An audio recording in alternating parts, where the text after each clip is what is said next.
صباح الفل والورد والياسمين على احلى متابعين. تعالوا مع بعض نعمل النهارده اجمد اوردر محشي مشكل. تمام. هنشوف مع بعض الخلطه الجميله اللي انا بعملها. الرز مفلفل ولونه حلو جدا، والخضره كده بتلعلط جوه حاجه زي العسل. وكمان عملنا الممبار، وكمان محشي مشكل زي ما حضراتكم شايفين، وكمان ورق عنب. تعالوا نشوف عملنا ازاي. بس قبل ما نبدأ ما تنسوش لايك واشتراك وتفعلوا زر الجرس عشان يوصل لكم مني كل جديد. تعالوا حبايبي كده اوريكم الرز من جوه عامل ازاي. بسم الله، حاجة كده ما شاء الله عليه. تمام. الرز بجد مفلفل وجميل جدا، مش معجن ولا اي حاجة خالص، واللون عبقري حاجة كده. بصوا يعني زي السكر. تمام، من غير تسبيكة. وهنشوف مع بعض بالظبط خطواته عملنا ازاي. تمام. محشي البدنجان اهوت كده حاجه كده زي السكر، يعني العين طبعا بتاكل قبل البق. ولا كمان الكوسه حاجه زي الزبده. الف هنا وشفا على اصحابه. تعالوا بقى نشوف الفلفل.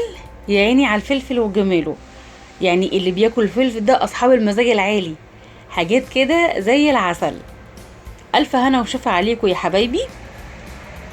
ولا ما اقولكوش بقى على مزازة ورق العنب، مزازته ولونه وحلاوته وكل حاجة فيه زي العسل. صراحة كده من احلى الاوردرات على قلبي. بحب قوي اوردرات المحشي، بتبقى بجد بالنسبة لي متعة. وكمان فاكرين الملوخية اللي احنا عملناها مع بعض، الملوخية الخضراء، عملتها بقى باجمل عرق حاجة كده بجد زي الزبدة. تعالوا بينا بقى، اتكلمنا كده كتير، تعالوا نشوفوا الطريقة معانا كده. طبعا جبنا الرز على قد الكميه اللي احنا هنستخدمها. وكمان بضرب الطماطم من غير ميه خالص. تمام. عايزه الرز يتشرب من ميه الصلصه وميه الطماطم، مش عايزه ميه كده العاديه وخلاص. تمام. ونزلت كمان بمقدار الصلصه المناسب.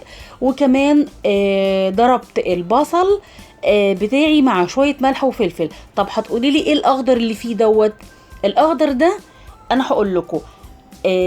عارفين الجزء اللي هو بيكون فوق بتاع الفلفل قبل ما نحشيه؟ الجزء ده بجيبه، وطبعا بعد ما بنضف الفلفل واظبطه ببتدي اني اخده واضربه مع البصل. تمام. هتلاقي يعني ايه نادر لما حد بيعمل الحركة دي. الطريقة دي اولا مفيش تهدير في الفلفل او برميه او كده، وفي نفس الوقت كمان بيطعم معايا المحشي وبيخليه مسكر شوية. تمام. ده كده ايه سر من اسرار المحشي، حاجه كده يعني. تمام. كده خلاص خلطتنا جاهزه، وحطينا الخضره بتاعتنا بزياده وحاجه زي السكر. اول حاجه حشيناها مع بعض وهي البتنجان. تمام. طبعا تقويره مفيهوش اي مشكله خالص. بنطريه الاول، وبعد كده بنشيل العنقود اللي فوق، ونبتدي ان احنا نقور بشكل بسيط خالص. تمام. حشيناه، وكمان دخلنا في تجهيز الكوسه. الكوسه بقى بتكون بحرص شويه، طبعا كلنا شاطرين، بس بالنسبه لحبايبنا اللي لسه داخلين المطبخ سنه اولى مطبخ كده، القطاقيط الصغيرين، تمام، بتبقى ايه حاجه بالنسبه لهم حذره شويه. تمام. هنبتدي كده ان احنا خلاص نقور الكوسه بتاعتنا. وانا بحب كده ان انا اديها تشريطه من فوق كده بالمقوار، بتبقى شكلها حلو جدا، وكمان في التقديم بيبقى شكلها شيك. تمام. كده كمان انا خلصت كمان من الكوسه، وبدات كمان اني احشي الفلفل بتاعي. اهم حاجه عشان الرز بتاعك ما يطلعش كده ويبقى منطور ومليان قوي في المحشي بتاعك، املي الحاجه، سيبي ربع او سيبي عقله. تمام. او كمان عقله ونص، هتلاقي الرز معاكي كده نفش جوه، وفي نفس الوقت ما بهدلكيش الحله والكلام ده خالص. تمام. البدنجان بتاعنا كده جاهز، وكمان الكوسه والفلفل.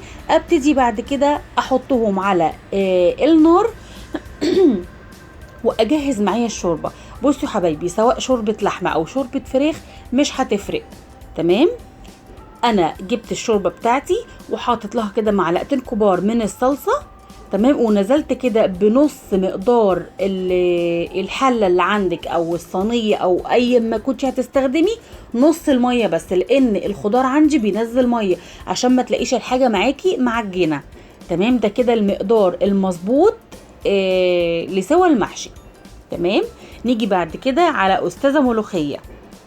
بصوا يعني انتي طبعا بالتقسيمه اللي انا عاملاها دي تقدري تستخدمي حته حتتين 3 زي ما انتي عايزه. تمام. نزلنا كده بالمقدار بتاعنا في الحلة الجميلة بتاعتنا، وبعد كده ننزل برضو بمقدار الشوربة. تمام يا حبايبي، طبعا عادي بحطها عليها كده وهي مجمدة، مفيش اي مشكلة. خلاص. في هنا جزء من الفيديو فاصل مني، انا هنا حطيت قطعة من الثوم النية على اللهم صل على سيدنا محمد، على الملوخية نية تغيير الطشة. تمام. كمان هنا كده بعد خلاص سبت الملوخية مع بعض كده مع الشوربة عشان خاطر تسيح. وكمان بعد كده دخلنا على الممبار وحشيناه. وطبعا الحشو ما بيكونش طبعا ان انت تكوني ضغطه الممبرايه قوي، وكمان الممبار اللي احنا بنستخدمه ممبار بلدي مش اللي هو الصيني، طبعا بيفرق في الطعم وبيفرق في الشكل وفي كل حاجه. تمام. البلدي بلدي. تمام يا حبايبي. زي ما احنا شايفين كده انا مش كبسيه خالص. وكمان هنا عندي غليت، استخدمت شوربه، ما استخدمتش ميه برضو، استخدمت من شوربه الطيور اللي انا بستخدمها. تمام. ولما غلت نزلت عليها كده بالممبار بتاعي على طول. شايفين اول ما بننزل بالممبار الحروف بتاعته بتقفل على طول على الرز من غير ما رزايه تطلع، دي اهم حاجه. تمام. شايفين كده الجمال. هنسيب كده بقى الممبار مع نفسه كده على نار اول مره بس كده يغلي، وبعد كده اوطي النار عليه عشان ياخد سواه والرز معايا يطلع مستوي وجميل. وكمان انا سلقت ورق العنب، معلش الجزء ده برضو محذوف مني. تمام. بعد ما بسلقه كده بديله مثلا يعني كده 5 دقايق 10 دقايق على النار، وبعد كده اطلعه تحت الحنفيه في المصفى على طول عشان يوقف السوى. تمام. بالنسبة لباقي الخلطة اللي موجودة عندي من المحشي بنزل عليها بمعلقة من دبس الرمان عشان بقى يديني مزازة ورق العنب بقى وحلاوة ورق العنب. تمام. وانزل عليه كمان كده بليمونية كبيرة واظبط الملح بتاعه لو محتاج ملح، وبعد كده نبتدي ان احنا نحشي ورق العنب بتاعنا. تمام. شايفين بجد يعني ما شاء الله الله اكبر. الاوردر دوت انا بعمله بمزاج، حاجة كده بحبها. تمام. كده خلاص حشينا المحشي بتاعنا وسقيناه كمان الشوربة بتاعتنا، وادي كمان الممبار الله اكبر اهو شغال ما شاء الله. وكمان عندي الكوسة والفلفل والبدنجان استووا. تمام. خلاص انا كده طفيت عليهم. تمام يا حبايبي. خلاص كده طلعنا الممبار بعد ما استوى. انا مش بحس بقى ان انا يعني عشان اعرف ان هو استوى انغص فيه شوكه ولا لا، بعرفه من حركه كده بايدي بس كده. تمام. خلاص ابتدينا طبعا. ممكن اوردر يطلع مسلوق، ممكن اوردر يطلع ني، ممكن اوردر يطلع محمر زي ما العميل عايز. تمام كده. كمان اللهم صل على سيدنا محمد ورق العنب خلاص استوى معانا. عايزه اقول لكم بقى خضار الملوخيه وعسلها بجد بصوا حاجه زي السكر. شايفين الجمال وشايفين المطه، القوام اصلا وهي نازله بتقولك انا فيا مطه بس كده. تمام. بجد الفيديو النهارده كله بصراحه بسم الله ما شاء الله حاجه زي العسل، ربنا كده يديمها علينا يا رب. الف هنا وشفا عليكم يا حبايبي. وادي الممبار اللي زي العسل. كده حبايبي يكون فيديو النهارده خلص. ما تنسونيش لايك واشتراك وتفعلوا زر الجرس عشان يوصل لكم مني كل جديد.